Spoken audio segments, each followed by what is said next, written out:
Sir, क्या कुछ महत्वपूर्ण इस प्रेस वार्ता में?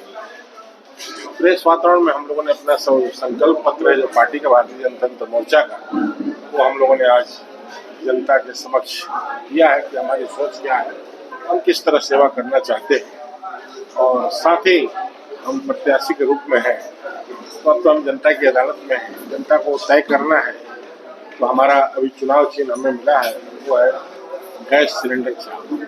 तो अब गैस सिलेंडर छाप मिला है, ये तो महिला बहनों के लिए है, बहुत बड़ी मतलब सपोर्ट होगी हमारे लिए, क्योंकि बहनें जब सुबह उठती हैं तो घर का भरण पोषण इसी के माध्यम से प्रारंभ करती हैं और ये प्रतीक भी है ऊर्जा का, एनर्जी का।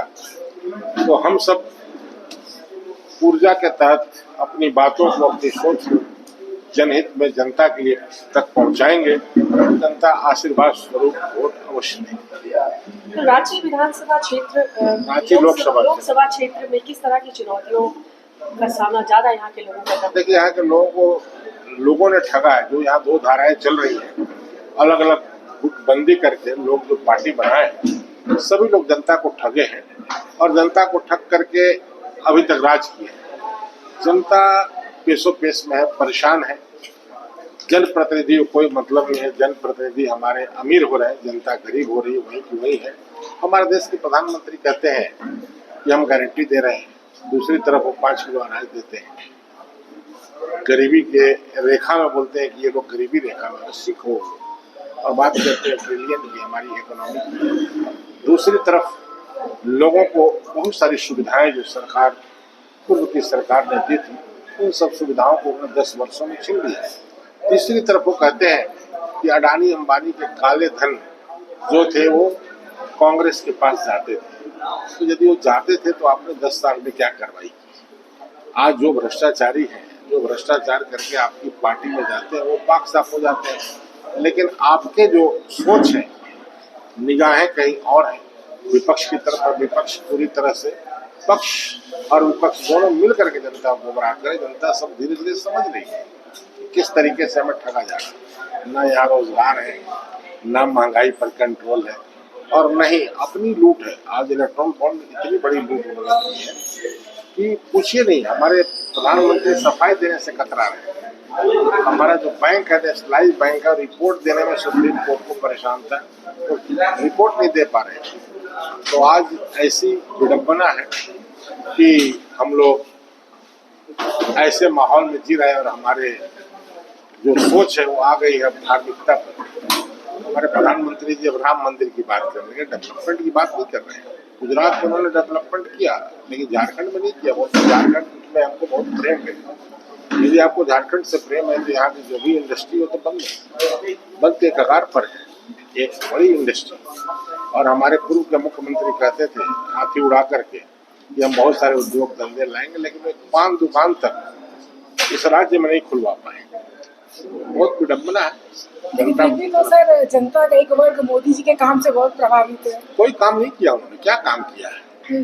जब लोकसभा चुनाव में क्या होता है कि लोग केंद्र में कौन है वो देखता है। केंद्र में देखते हैं, लेकिन वो काम किए नहीं है ना, वो तो बेवकूफ बना रहे हैं।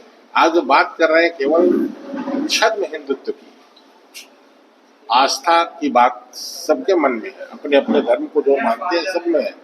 लेकिन डेवलपमेंट हो, बेरोजगारी हो। आपने यहाँ देखा, यहाँ पे सीतारमन आई थी, जो बहुत बड़ा अपराधी है, जो भ्रष्टाचार में लिप्त था, वो उनको गुलदस्ता देता है व्यवसायी। आपने देखा विष्णु अग्रवाल। सर, नामांकन के बाद आप जनता के बीच जा रहे हैं, तो रांची लोकसभा क्षेत्र में ऐसा क्या कमियां या खामियां दिख रही है जिसको आप दूर करना चाहेंगे? कमियां यही है कि यहाँ सारी अव्यवस्थाएं हैं, लूट है, और जनप्रतिनिधि जनता से उनको कोई सरोकार नहीं है, जनता से मिलते नहीं है। जनता को वो बस चाहते हैं कि हम पैसे देकर उनको खरीद लें, और उनको राजनीतिक व्यवस्था के तहत जो डेवलपमेंट होनी चाहिए नहीं हो रही। आप ही बताइए, हमारे प्रधानमंत्री जी को यदि इतना ही अपने ऊपर कॉन्फिडेंस है तो यही कहते हैं कि ये मोदी परिवार है, मोदी चुनाव लड़ रहा है। यहाँ के जो उनके प्रत्याशी कौन हो जाते हैं? जब प्रत्याशी कौन है तो प्रत्याशी उतारने क्या है? लेकिन जनता क्या करे सर? अब आलमगीर आलम का ही मामला देख लीजिए। देखिए, आलमगीर आलम किस पर विश्वास करे? नहीं, वही तो मैंने बताया, पक्ष विपक्ष दोनों मिले हुए हैं। आलमगीर आलम जी क्या इतना धनराशि मिलता है उनके नौकर के यहाँ, ये के नौकर के यहाँ से। हमारी सीतारमण जी फाइनेंस मिनिस्टर है, वो कहती है कि यहाँ हर साइन के लिए पैसा लगता है। तो आपने क्या कार्रवाई की? और आपने यही कार्रवाई की कि एक मुख्यमंत्री को आपने पकड़ा, जेल में डाल दिया। एक तरफ आप देखते हैं कि एक मुख्यमंत्री त्याग पत्र दे के जेल जाता है, दूसरी तरफ आप देख रहे हैं कि दिल्ली के हमारे मुख्यमंत्री जेल गए, बेल में छूट भी गए। ये कैसी व्यवस्था है, कैसा संविधान है, कैसा कानून है कि एक को रिजाइन करके जाना पड़ता है अंदर और एक जेल में रहते हुए रिजाइन।